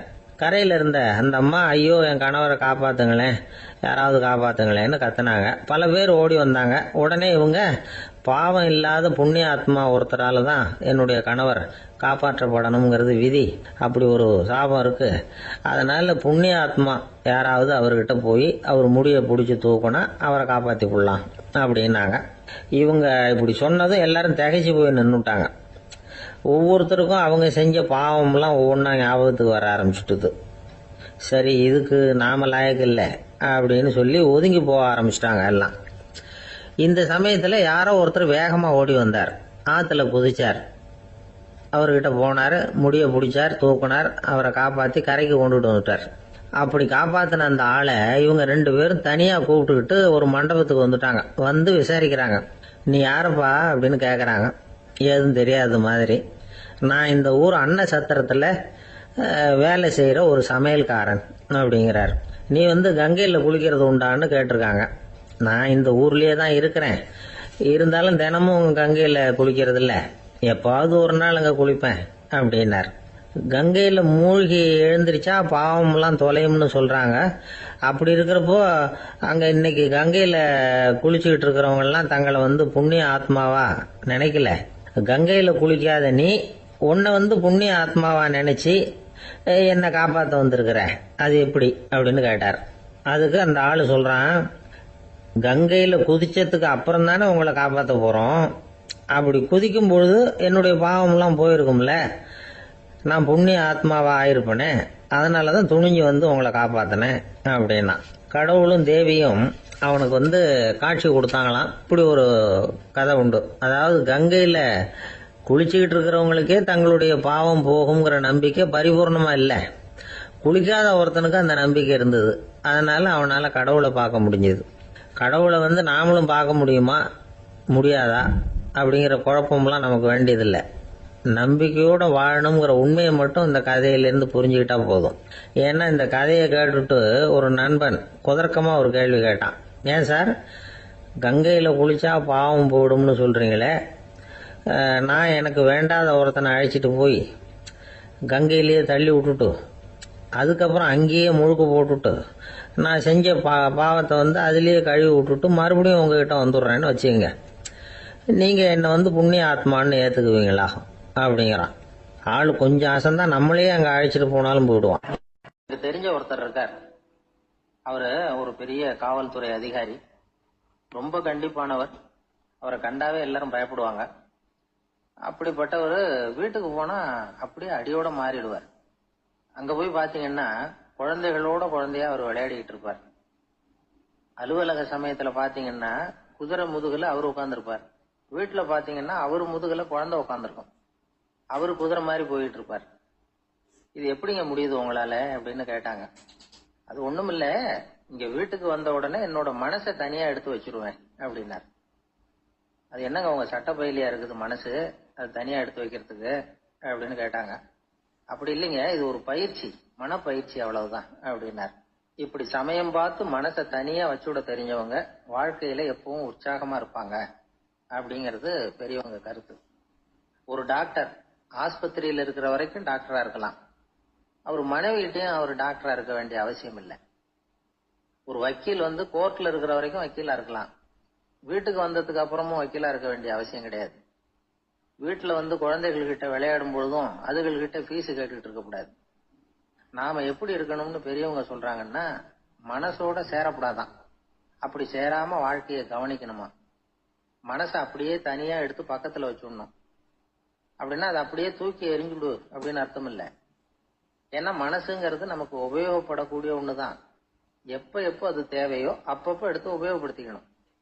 தேவைப்படுறப்போ எடுத்து கண்ணாடியை மாட்டிக்கிறோம்ல, படிக்கும் பொழுது கண்ணாடி தேவைப்படுது, எடுத்து மாட்டிக்கிறோம் இல்லையா, அது மாதிரி கணக்கு போடுறதுக்கு மனசு தேவை. கடைக்கு போய் ஒரு பொருள் வாங்குறோம், காசு கொடுக்குறோம், மீதி சில்லறை சரியா இருக்கா அப்படின்னு எண்ணி பார்த்து வாங்க வேண்டியிருக்கு. அந்த சமயத்துல மனசை எடுத்து தனியா வச்சுட்டேன் அப்படின்னு சொல்லிட்டு இருக்க கூடாது. பரீட்சைக்கு படிக்க வேண்டியிருக்குது, படிச்சதையெல்லாம் அப்படியே நினைவுல வச்சுக்க வேண்டியிருக்கு, அந்த சமயத்துல மனசை தூக்கி எறிஞ்சுட்டேன் சார் அப்படின்னு சொல்லிட்டு இருக்க கூடாது. அப்படி சொன்னா பரீட்சை நம்மளை தூக்கி எறிஞ்சிடும். அதனால தேவைப்படுறப்போ மனசை உபயோகப்படுத்தணும், தேவையில்லாதப்போ அது தனியா ஓய்வு எடுத்துக்க விட்டுடணும். இப்படி நாம பழக்கப்படுத்திக்கிட்டா வாழ்க்கைங்கிறது நமக்கு புதுசா தெரியுமா. மனசுக்கும் ஒரு சக்தி கிடைக்கும். எந்திரங்களுக்கு ஓய்வு கொடுக்குற மாதிரி மனசுக்கும் ஓய்வு கொடுக்கணும், இல்லைன்னா அது களைச்சு போயிடும். குழந்தைகள் மனசை சுமந்துகிட்டு இருக்கிறது இல்ல. இது வந்து முதியவர்கள் குழந்தைகள் கிட்டே இருந்து கத்துக்க வேண்டிய ஒரு பாடம். ஆனாலும் இந்த கால குழந்தைகள் கிட்ட ரொம்ப எச்சரிக்கையா இருக்க வேண்டியிருக்கு. ஒரு தாத்தாவும் பேரனும் விளையாடிக்கிட்டு இருக்கிறாங்க. தாத்தா, எனக்கு சைக்கிள் ஓட்ட கத்து கொடு அப்படிங்கிறான் பேரன். சைக்கிள் உயரம் கூட இல்ல, அதுக்குள்ள சைக்கிள் ஓட்டணுமா அப்படின்னாரு தாத்தா. ஏன் தாத்தா, ரயில் ஓட்டுறாரு, அவர் என்ன ரயில் நீளமா இருக்கார் அப்படின்னு கேட்டானா அந்த பையன். ஆந்திர நாட்டுல ஒரு அரசர் இருந்தார். அந்த அரசர்கிட்ட ஒரு அமைச்சர் இருந்தார். அந்த அமைச்சர் பேரு ராயண பாஸ்கர். அவர் ஒரு பெரிய அறிவாளி. அது மட்டும் இல்ல, மிகச்சிறந்த கொடையாளி. யார் எது கேட்டாலும் இல்லைன்னு சொல்ல மாட்டாராம். அதன் காரணமாவே அவர்கிட்ட இருந்த செல்வம் நாளுக்கு நாள் குறைஞ்சிக்கிட்டே வந்துட்டுதான். கடைசியில குடும்பத்துக்குன்னு எதுவும் வைக்காமலே அவர் போய் சேர்ந்துட்டார். மகனும் இறந்துட்டார். அந்த குடும்பத்துல மிஞ்சி இருந்தது அவருடைய மருமகள், ஒரு பேரன், அவ்வளவுதான். இருந்த ஒரே சொத்து பழுதடைஞ்ச ஒரு வீடு. அந்த அம்மா மற்ற வீடுகள்ல வேலை செஞ்சு தன்னுடைய பிள்ளைய படிக்க வச்சுக்கிட்டு வராங்க. அந்த புள்ள ஒரு பெரிய வள்ளலுடைய பேரன்கிறது அந்த பள்ளி வாத்தியார்களுக்கும் தெரியும். அதனால அவங்களும் இவங்கிட்ட கொஞ்சம் அன்பாவும் அக்கறையாவும் பழகி பாடம் சொல்லி கொடுத்துக்கிட்டு இருக்கிறாங்க. ஒரு நாள் ஒரு புகழ்பெற்ற கவிஞர் ஒருத்தர் அந்த பள்ளிக்கூடத்துக்கு வந்திருக்கிறார். ஆசிரியர்கள் கிட்ட பேசிக்கிட்டு இருந்தப்ப ஒரு செய்தியை சொன்னாராம். ராயண பாஸ்கர்ங்கிற வள்ளல் எனக்கு நிறைய உதவிகள் செஞ்சிருக்கார், என்னை பாராட்டி பரிசுகள்லாம் கொடுத்திருக்கிறார். அந்த வள்ளல் வாழ்ந்த கிராமத்தை பார்க்கணுங்கிறதுக்காக தான் இப்போ இங்க வந்திருக்கிறேன் அப்படின்னாராம். ஆசிரியர் உடனே இந்த பையனை கூப்பிட்டு, இதை பாருங்க, இவன் யாரு தெரியுமா, நீங்க குறிப்பிடுகிற அந்த வள்ளலின் பேரன் அப்படின்னு அறிமுகப்படுத்தினாராம். கவிஞரின் கண்கள்ல ஆனந்த கண்ணீர். அந்த பரவச நிலையிலேயே அந்த வள்ளலை பற்றி கவி பாட ஆரம்பிச்சுட்டாராம். இந்த சின்ன பையன் அதை கேட்டிருக்கிறான். உடனே என்ன பண்ணான் தெரியுமோ, தன் கையில் அணிஞ்சிருந்த ஒரு பொன் வளையல கழட்டி அந்த கவிஞருக்கு பரிசா கொடுத்துட்டானாம். எல்லாருக்கும் ஆச்சரியம். தாத்தா இருக்கும் நிலையில கொடுத்தார், பேரன் இல்லாத நிலையிலையும் கொடுக்கறான். பையனை எல்லாரும் பாராட்டினாங்களாம். இருந்தாலும் அவனுக்குள்ள ஒரு பயம் எதுவும் ஆரம்பமாச்சு. பள்ளிக்கூடம் விட்டு வீட்டுக்கு வரும்போது அந்த பயம் இன்னும் அதிகமாயிட்டுது. அம்மா என்ன சொல்லுவாங்களோ தெரியலையே, ஏதோ திடீர்னு தோணிச்சு வளையல கட்டி கொடுக்கணும்னு கொடுத்துட்டோம். குடும்பம் இருக்கிற நிலையில இப்படி நான் செஞ்சது தப்பா, வீட்டு செலவுக்கே அம்மா எவ்வளவு கஷ்டப்படுறாங்க, வீட்டுக்கு போனதும் என்ன நடக்குமோ தெரியலையே அப்படின்னு நினைச்சு பயந்துகிட்டே அவன் வீட்டுக்குள்ள அடி எடுத்து வைக்கிறான். அம்மா கூப்பிட்டு சாப்பாடு போட்டாங்க. அவங்க கண்ணுல படக்கூடாதுங்கிறதுக்காக ஒரு கையை பின்னாடி மறைச்சுக்கிட்டே இருந்தான். அம்மா இதை கவனிச்சுட்டாங்க. ஏய், உன் கைய ஏன் அப்படி வச்சிருக்கிற, உன் கைக்கு என்னாச்சு, ஏதாவது அடிபட்டு போச்சா அப்படின்னு கேட்டுக்கிட்டே கையை எடுத்து பாக்குறாங்க. வளையல காணல. வளையல் எங்க அப்படின்னு கேக்குறாங்க. இவன் தயங்கிக்கிட்டே நடந்ததை சொல்றான். அது கேட்டதும் அந்த அம்மாவோட முகம் கோபத்தால செவந்து போச்சான். முட்டாளே, என்ன காரியம் பண்ண அப்படின்னு கன்னத்துல அரைஞ்சிட்டாங்களாம். அம்மா, என்ன அடிக்காத, ஏதோ தெரியாம தப்பு பண்ணிட்டேன் அப்படின்னு இருக்கான். மகனே, வளையல கொடுத்ததுக்காக நான் உன்னை அடிக்கல, அப்படி பின்ன எதுக்கு அடிச்சேன்னு கேட்டிருக்கான். உன் பாட்டனார் ஒரு பெரிய வள்ளல், அவரு எதையும் பாதி வேலையை செய்யறது இல்ல, அவருடைய பேரை நீ அரைகுறை வேலை செஞ்சுட்டு வந்திருக்கிற அப்படின்னாங்களாம். என்னம்மா சொல்றேன்னு இருக்கான். நீ ஒரே ஒரு வளையல மட்டும்தானே கட்டி கொடுத்துருக்குற, கொடுக்கறதா இருந்தா ரெண்டையும் சேர்த்துல கொடுத்துருக்கணும், அதுதானே உங்க தாத்தாவுக்கு பெருமை அப்படின்னாங்களாம். அம்மா, தெரியாம செஞ்சுட்டேன், உங்ககிட்டயும் அரை வாங்கிட்டேன் அப்படி இப்படின்னு அவன் சொல்லியிருக்கிறான். இப்போ அம்மா கொஞ்சம் இருங்க, அந்த கவிஞர் இன்னைக்கு நம்ம ஊர்ல தான் தங்கி இருப்பாரு, நாளைக்கு காலையில தான் அவர் எங்க இருக்காருன்னு விசாரிச்சு இன்னொரு வளையலையும் கொடுத்துட்றேன் அப்படின்னு இருக்கான். மகனே, நல்ல செயல்களை எல்லாம் நாளைக்குன்னு ஒத்தி போடாத, நாளைக்கு என்ன நடக்குங்கிறது யாருக்கு தெரியும், இப்பவே போ, எங்க இருக்காருன்னு பாரு அப்படின்னு இருக்காங்க. மகன் புறப்பட்டான். பள்ளி ஆசிரியர்கிட்ட போய் கேட்டானா அந்த கவிஞர் எங்க இருக்காருன்னு. அவர் சொன்னாராம். உடனே போய் அவர் இருக்கிற இடத்துல கதவை தட்டியிருக்கான். ராத்திரி நேரத்துல இவனை கண்டதும் அவருக்கு ரொம்ப ஆச்சரியம். இவன் இன்னொரு கை வளையலையும் எடுத்து நீட்டியிருக்கான். அவர் திகைச்சு போய் நிக்கிறார். அவரால் என்ன பண்றதுன்னே தெரியல. ஆனந்த கண்ணீர். இது பெரியவர்கள் கூற கேட்ட ஒரு வரலாறு. இன்னைக்கு இப்படிப்பட்டவங்களை பார்க்க முடியுமா? வறுமை வள்ளல் தன்மையை ஒன்று செய்து விடாதுங்கிறதுக்கு இது ஒரு உதாரணம். ஒருத்தன் இன்னொருத்தனை பார்த்து கேட்டானா, எங்க தாத்தா உங்க தாத்தாவுக்கு 100 ரூபா கடன் கொடுத்திருக்கிறார், அதை எப்ப திருப்பி கொடுக்க போறேன்னு. கவலைப்படாத, எங்க பேரன் அதை உங்க பேரன்ட்ட திருப்பி கொடுத்துருவான் அப்படின்னு நானா. ஒரு ஊர்ல ஒரு பெரியவர் இருந்தார். அவரு ஒரு குரு. அவர் தொடர்ந்து தியான கூட்டங்கள் நடத்துவார். அந்த கூட்டத்துல கலந்துக்கிறதுக்காக பல ஊர்கள்ல இருந்து சீடர்கள் நிறைய பேர் வருவாங்க போவாங்க. ஒரு நாள் அங்க கூட்டம் நடந்துகிட்டு இருக்குது. அந்த சமயத்துல சீடர்கள்ல ஒருத்தன் என்னத்தையே திருடி விட்டான். மற்ற சீடர்கள் அதை கவனிச்சுட்டாங்க. இவன் ஆப்பிட்டுக்கிட்டான். கூட்டம் முடிஞ்ச பிற்பாடு இவன் திருடின விஷயத்த அந்த பெரியவர்கிட்ட போய் சொன்னாங்களாம். அவர் கவனத்துக்கு கொண்டுகிட்டு போனாங்க. ஆனா அவர் இத காதலியே போட்டுக்கல, கண்டுக்கவே இல்லை. போய் சொன்ன சீடர்களுக்கெல்லாம் ஏமாத்தமா போயிட்டுது. என்ன இது, இவ்வளவு தூரம் நாம கண்டுபிடிச்சு போய் சொல்றோம், அவரு கண்டுக்கவே மாட்டேங்கிறாரே அப்படின்னு ஒரு மாதிரி ஆயிட்டாங்க. இருந்தாலும் அதை பத்தி ஒண்ணுமே சொல்லிக்கல, பேசாம இருந்துட்டாங்க. கொஞ்ச நாள் ஆச்சு. அதே ஆளு மறுபடியும் ஒரு திருட்டுல மாட்டிக்கிட்டான். சீடர்கள் மறுபடியும் அந்த குரு கிட்ட விஷயத்த சொன்னாங்க. அவர் அப்பவும் வழக்கம் போல சும்மாவே இருந்துட்டார். இவர் இப்படி இருக்கிறத பார்த்ததும் அந்த சீடர்களுக்கு கோபம் வந்துட்டுது. உடனே அந்த சீடர்கள்லாம் ஒண்ணு கூடி பேசினாங்களாம். எல்லாருமா சேர்ந்து ஒரு விண்ணப்பம் தயார் பண்ணாங்க. அதை குருநாதர்கிட்ட கொண்டுட்டு போய் கொடுத்தாங்க. அந்த விண்ணப்பத்துல இவங்க என்ன எழுதியிருக்கிறாங்க தெரியுமா? குருநாதர் அவர்களே, உடனே திருடனவன் மீது சட்ட நடவடிக்கை எடுக்கணும். நீங்க அப்படி அவனை இங்க சேர்க்கப்படாது. நீங்க சேர்த்தீங்கன்னா நாங்க இங்க இருக்கிறத பத்தி யோசிக்க ஆரம்பிச்சிருவோம். அவனை இந்த மடத்தை விட்டே துரத்தி பண்ணணும். நீங்க அவனை வெளியில அனுப்புங்க, இல்லைன்னா நாங்க அத்தனை பேரும் வெளியில போயிடுறோம். இப்படிதான் அந்த விண்ணப்பத்துல எழுதியிருக்கிறாங்க. குரு அந்த விண்ணப்பத்தை வாங்கி படிச்சு பார்த்தார். அதுக்கப்புறம் அதை எழுதின அத்தனை பேரையும் கூப்பிட்டாரு. எல்லாரும் இப்படி வாங்கன்னாரு. வந்தாங்க. இப்படி என் எதிரில் உட்காருங்கன்னார். உட்கார்ந்தாங்க. அப்புறம் சொன்னார், இதை பாருப்பா, நீங்க எல்லாரும் புத்திசாலிகள். உங்களுக்கு எது நல்லது எது கெட்டதுங்கிறது நல்லா தெரியும். நீங்க மேற்கொண்டு ஏதாவது படிக்கணும்னு நினைச்சா வேற எங்க வேணும்னாலும் போகலாம். அதுக்கு நான் தடை சொல்ல மாட்டேன். ஆனா உங்களால குற்றம் சாட்டப்பட்ட அவன் இருக்கானே, அவன் எப்படின்னா அவனுக்கு எது நல்லது எது கெட்டதுங்கிறதெல்லாம் தெரியாது. அதனாலதான் திருடுறான். நீங்க சொல்றது மாதிரி அவனை அடிச்சு துரத்தி விடுறோம்னு வச்சுங்க, அவனுக்கு எப்படி நல்லது கெட்டது தெரியும்? அவனுக்கு அதை யாரு சொல்லி கொடுக்கறது? அதனால இங்கேயே இருக்கட்டும், அதுதான் சரி. இதுக்காக நீங்க எல்லாரும் என்னை விட்டுட்டு போனாலும் சரி, அவனை நான் விரட்ட மாட்டேன் அப்படின்னு விட்டாரான். இவ்வளவையும் திருடனை அந்த சீடன் கேட்டுக்கிட்டே இருந்திருக்கான். அவன் கண்கள்ல கண்ணீர். அப்படியே எழுந்திரிச்சு வந்தான். குரு காலில் விழுந்தான். அவன் கண்ணீர்ல அவனது தீமை கழுவப்பட்டது அப்படிம்பாங்க. அதாவது சீடர்களுக்கு அந்த குருவோட பெருமை அப்பதான் புரிஞ்சுதான். ஒரு நல்ல ஆசிரியர் இருக்காருன்னு வச்சுங்க, நல்லா படிக்கிற பையனுக்கு தான் பாடம் சொல்லி கொடுப்பேன்னா அது என்ன பெரிய விஷயமா? மோசமா படிக்கிறவனையும் மாத்தி காட்டுறேங்கிறது தான் பெருமை. இந்த காலத்து குரு ஒருத்தர் ஒரு ஆசிரமம் வச்சு நடத்திட்டு வந்தார். நிறைய பேர் தினம் வருவாங்க போவாங்க. ஒரு நாள் ஒருத்தன் வந்தான். அந்த குரு முன்னாடி போய் நின்னான். ஐயா, என்ன உங்க சீடனா ஏத்துக்கணும்னா. அந்த குரு நிமிர்ந்து பார்த்தார். உன்னுடைய நோக்கம் என்னன்னு கேட்டார். ஐயா, உங்ககிட்ட கொஞ்ச நாள் இருந்தேன்னா நல்ல பழக்க வழக்கங்களை கத்துக்கலாம். அதுக்கப்புறம் வெளியில போய் ஒரு நல்ல தொழில் தொடங்கி வாழ்க்கையில முன்னுக்கு வரணுங்கிறது தான் என்னோட நோக்கம் அப்படின்னா. நீ சொல்றது சரி, ஆனா உன்னால இங்க நல்ல பழக்க வழக்கங்களை கத்துக்க முடியலன்னு வச்சுக்கோ, அப்ப என்ன பண்ணுவ அப்படின்னு கேட்டார் அவர். அப்படி ஆச்சுன்னா என்ன, உங்களை மாதிரியே ஒரு ஆசிரமம் ஆரம்பிச்சு அதுக்கு குருவா இருந்துட்டு போறேன் அப்படின்னா. ஜப்பான்ல உள்ள ஒரு புத்த விகாரை, அங்க ஒரு வயசான பௌத்த குரு தங்கி இருக்கிறார். ஒரு நாள் ராத்திரி கடுமையான குளிர். அவரால் தாங்க முடியல. பார்த்தார், மரத்துல செஞ்ச புத்த சிற்பங்கள் அங்க நிறைய இருந்தது. அதுல ஒன்ன எடுத்து அதுக்கு தீ மூட்டி அந்த நெருப்புல குளிர் காஞ்சிக்கிட்டு இருக்கிறார். மர சிற்பம் தீ வச்சதும் படபடன்னு வெடிக்க ஆரம்பிச்சுட்டுது. அந்த சத்தத்தை கேட்டதும் அந்த புத்த விகாரையின் குருக்கள் வெளியில ஓடி வந்தார். இவர் ஆனந்தமா குளிர் காஞ்சிக்கிட்டு இருக்கிறார். அவரால் பொறுத்துக்க முடியல.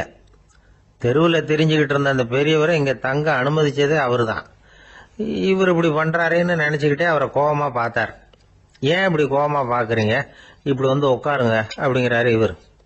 அவருக்கு இன்னமும் கோபம் வந்துட்டுது. எங்கள் கடவுளை எரிச்சுட்டீங்களே அப்படின்னு சத்தம் போட்டாராம். அப்படியா அப்படின்னு கேட்டுக்கிட்டே அந்த சாம்பலை கிளறினார் இவர். என்ன செய்யறீங்கன்னு கேட்டிருக்காரு அவர். நான் எலும்புகளை தேடுறேன்னாராம். நீங்க ஒரு பைத்தியம், இது ஒரு மர சிற்பம், இதுல எலும்புகள் கிடையாது அப்படின்னாராம். அவருக்கு கோபம் வந்துட்டுது. உடனே வெளியில போங்கன்னு கத்தியிருக்காரு. வெளியில தள்ளி கதவையும் சாத்தி விட்டாராம். மறுநாள் காலையில கதவை திறந்து பார்த்தா அந்த வயசான பெரியவர் ஒரு மைல்கல் மேல சில காட்டு பூக்களை வச்சு புத்தம் சரணம் கச்சாமின்னு சொல்லிக்கிட்டே இருக்கிறார்.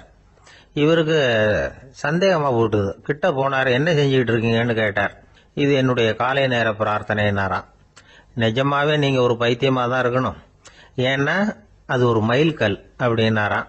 இப்ப அந்த பெரியவர் சொன்னாராம், நீங்க ஒரு மரத்தை புத்தரா நினைக்கும் பொழுது நான் ஏன் ஒரு மைல்கல்ல புத்தரா நினைக்கப்படாது? நான் புத்தரை எரிக்கலாம், ஏன்னா அவரை நான் நேசிக்கிறேன். அந்த சிற்பம் மரத்தால் ஆனதுங்கிறது எனக்கு தெரியும். நான் ஒரு மைல்கல்ல தொழலாம், ஏன்னா அது எனது பூக்களை தாங்குது. நான் இந்த மைல்கல்லுக்குள்ள மறைஞ்சிருக்கிற புத்தரை பார்க்கிறேன். யாராவது ஒரு சிற்பி இத சிலையாக்குனாதான் நீங்க புத்தரை பார்க்க முடியும். அன்னைக்கு ரொம்ப குளிரா இருந்தது. நான் எனக்குள்ள இருக்கிற புத்தரையும் பாதுகாக்கணும். உள்ளே இருக்கிற புத்தரை காப்பாத்துறதுக்காக வெளியில உள்ள புத்தரை எரிக்கலாம், அதுல ஒன்றும் தப்பு இல்லை. அது அவருடைய போதனையிலேயே இருக்கு. உனக்குள் ஜோதியாக இரு அப்படிங்கிறது அவருடைய போதனை. என்னுடைய புத்தர் குளிர்ல நடுங்கிட்டு இருந்தார். அந்த மர சிற்பங்கள் வெயில் மழையில உணர்ச்சி இல்லாம இருந்தது, அதனால அப்படி பண்ணினேன். ஆனா நீங்க என்ன பண்ணீங்க? நான் ஒரு மர புத்தரை எரிச்சதுக்காக உயிருள்ள புத்தரை வெளியில தள்ளி கதவை சாத்தினீங்க அப்படின்னாரா அந்த பெரியவர். உண்மையான பக்திங்கிறது இதுதான். அதாவது உனக்குள் ஜோதியாக இரு அப்படின்னு புத்தர் சொன்னார் இல்லையா, அது மாதிரி தனக்குள் ஜோதியாக இருக்கிற இந்த காலத்து ஆசாமிகள் நிறைய பேர் உண்டு. எப்பவும் போதையிலேயே இருக்கிறவங்க. ஒரு நாள் நடு ராத்திரி ஒரு மது கடையில ஒரு ஆள் அங்குள்ள சிப்பந்திகள் கிட்ட கேட்டுட்டு இருக்கிறான். மறுபடியும் இந்த கடை எப்போ திறப்பாங்கன்னு கேட்டானா. நாளைக்கு காலையில 8 மணிக்கு திறப்பாங்க அப்படின்னு நானா அங்க இருந்த ஆள். அவன் திருப்பி திருப்பி அதையே கேட்டுக்கிட்டு இருக்கான். இவனுக்கு பதில் சொல்லி சொல்லி அழுத்து போச்சு. அதான் சொல்றேன் ஐயா, நாளைக்கு காலையில வா அப்படின்னாங்களாம். அதுக்கு இவன், நான் வர்றதுக்காக கேட்கலையா, நேத்திக்கு வந்தவன் உள்ளேயே மாட்டிக்கிட்டேன், வெளியில போறதுக்காக கேட்டேன் அப்படின்னானா. ஒரு விவசாயி விதைக்கிறதுக்காக வயல்வெளி பக்கம் போறார். விதைகளை அள்ளி வீசினார். அப்ப என்ன ஆச்சுன்னா, சில விதைகள் பாதை ஓரத்துல விழுந்தது, சில விதைகள் முள் செடிகள் மண்டி இருந்த புதருக்கு இடையில விழுந்தது, சில விதைகள் நல்ல நிலத்துல விழுந்தது. பாதை ஓரத்துல விழுந்த விதை என்ன ஆச்சுன்னா, அதெல்லாம் பறவைகள் கண்ணில் போட்டுட்டுது. உடனே உட்காந்து கொத்தி தின்னுட்டு போட்டுது. அதிகமா மண் இல்லாத பாறை பகுதியில் விழுந்த விதையெல்லாம் லேசா வேர் விட்டு முளைக்க ஆரம்பிச்சுது. அதுக்கப்புறம் வேர் கீழேயும் ஆழமா போக முடியல, மேலேயும் சூரிய வெப்பம் அதிகம் தாங்க முடியல, எல்லாம் காஞ்சி கருகி போட்டுது. புதர் பகுதியில் சில விதைகள் விழுந்தது இல்லையா, முள் செடிகள் காடா மண்டி போயிருந்தது. அதனால முளைச்சி வர்ற செடிக்கு நெருக்கடி அதிகமா போட்டுது, சரியா வளர முடியல, விளைச்சலும் சரியா இல்லை. நல்ல நிலத்துல விழுந்த விதைகள் மட்டும் நல்லா முளைச்சது, நல்லா வளர்ந்தது, விளைச்சலும் பிரமாதமா இருந்தது. இந்த கதையை சொல்லிவிட்டு கேட்க செவியுள்ளோர் கேட்கட்டும் அப்படிங்கிறார் இயேசு பெருமான்.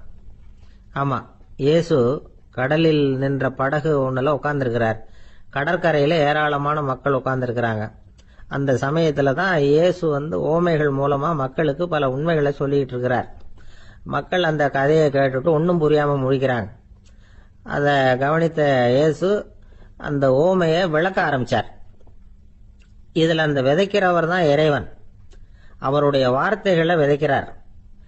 அந்த வார்த்தைகளை கேட்கிற மக்கள் அந்த விழுந்த விதைகள் மாதிரி 4 வகையானவர்கள். சில பேர் பாதை ஓரத்தில் விழுந்த விதைகள் மாதிரி இறைவன் வார்த்தைகளை அவங்க கேட்கறாங்க. ஆனா தீய எண்ணங்கள் செய்கைகள் மூலமா விதைக்கப்பட்ட வார்த்தைகள் அழிஞ்சு போடுது. இறைவன் வார்த்தைகளை கேட்ட உடனே மகிழ்ந்து போய் உடனே சில பேர் அதை ஏத்துக்கிறாங்க. இவங்கெல்லாம் அந்த பாறை பகுதியில் விழுந்த விதைகள் மாதிரி. அதனால இவங்கெல்லாம் வேறு இல்லாதவங்க, கொஞ்ச காலத்துக்கு இறை வார்த்தைகளுக்கு கீழ்ப்படிந்து நடப்பாங்க. அதனால ஏதாவது இடைஞ்சல் ஏற்பட்டா உடனே தடுமாறுவாங்க. தங்கள்கிட்ட இருக்கிற நல்ல பண்புகளை விட்டுட்டு பாவ வழிகளுக்கு போயிடுவாங்க. முள் செடிகளுக்கு இடையில விழுந்த விதைகள் மாதிரி உள்ளவங்க யாருன்னா, இவங்களுக்கு உலக கவலை உண்டு, செல்வத்தின் மீது மயக்கம் உடையவர்கள். உலக ஆசைகள் இவங்களுக்குள்ள பூந்துடுறதுனால அங்க இருக்கிற நல்ல பண்புகள் மறைஞ்சு போயிடுது. அதனால அவங்களும் உபயோகம் இல்லாதவங்களா ஆயிடுறாங்க. நல்ல மனிதர்கள் நல்ல நிலத்துல விழுந்த விதைகளுக்கு ஒப்பானவர்கள். இவங்க இறை வார்த்தையை கேட்கறாங்க, அதை ஏத்துக்கிறாங்க, அவங்களும் நல்லபடியா வாழறாங்க, அடுத்தவங்களுக்கும் உபயோகமா இருப்பாங்க. இதுதான் இயேசு சொன்ன விளக்கம். நல்ல வார்த்தைகளை கேளுங்கள், நல்ல வார்த்தைகளை ஏற்றுக்கொள்ளுங்கள், அடுத்தவங்களுக்கு உபயோகமா இருங்க. இதுதான் பெரியவங்கள்லாம் நமக்கு சொல்லுகிற உபதேசம். ஒரு அப்பா தன்னுடைய மகனுக்கு உபதேசம் பண்ணார். இத பாருப்பா, நல்ல வார்த்தைகளை கேட்கணும், எப்போதுமே மகன் அப்பா பேச்ச கேட்கறது நல்லது அப்படின்னாராம். நீ ஏதாவது ஒரு தப்பு பண்ணா என் தலையில ஒரு முடி நரைச்சி வெள்ளையா போடும்பா, நீ செய்யற ஒவ்வொரு தப்புக்கும் என் தலையில ஒவ்வொரு முடி வெள்ளையாயிடும் அப்படின்னாராம்.